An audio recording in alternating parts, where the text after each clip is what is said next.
All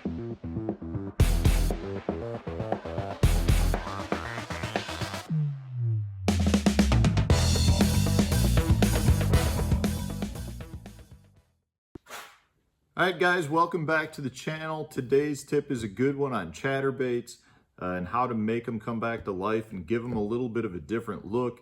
Before I get into this, I just want to remind you guys that if you're looking to purchase some tackle like chatterbaits, go to the description for the video, hit the realshot.com link, do your shopping there. You can use the discount code STEFAN10 at checkout. Save 10% off your order, supports the channel, you get a little bit of a discount. Just a great place to buy tackle. And lastly, if you have not subscribed to the channel yet, make sure you hit that subscribe button because you will be entered into my monthly prize drawings. And we give away all kinds of sponsor products on a regular basis. And in order to be entered, all you got to do is subscribe to the channel. So if you watch on a regular basis, hit that subscribe button. Today's tip, like I said, is on chatterbaits. Pretty simple, straightforward tip, but it has to do with blade color.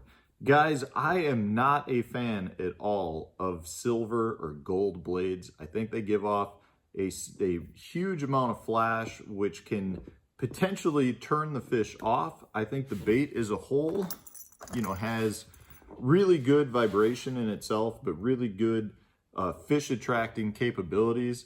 So I pretty much use a standard black blade if I can find them.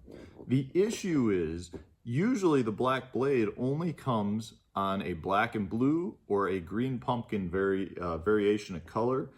So you can't normally get black blades on other colors. So if you want to throw a shad colored one, it's going to come with most likely a silver blade. So there's a couple of things you can do to change that. In this case, you can see the paint has really been worn off this one. So the simplest thing to do is just to get yourself a nice Sharpie paint pen. I talk about these a lot. They come in various colors, as you can see. They all just fell out. They work really well and they take no time at all to color a blade in. They work great on spinnerbait blades as well. They don't necessarily last permanently, but it takes no time at all to color that in. As you can see, I just did it and we got a pretty good black blade. It's still going to have a little bit of the flash from the silver underneath it versus when it is painted, but it works. It works great. And you easily have a black blade at that point. Now here's the thing, if you wanted to take, say, a silver blade, like this white one with a silver blade, and add some different color to it, that's a great thing to do too. So, don't just think your choices are black or silver. If you want to make the blade color red, you can do it in no time at all. So now we've got a red blade.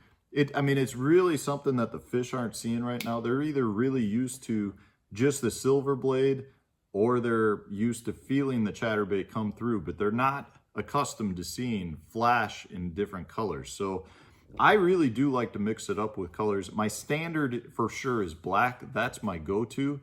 But if I'm fishing clear water or I'm fishing really muddy water, I like to add some color to it for sure. And I like to switch it up. I'll go with red, I'll go with blues, purples.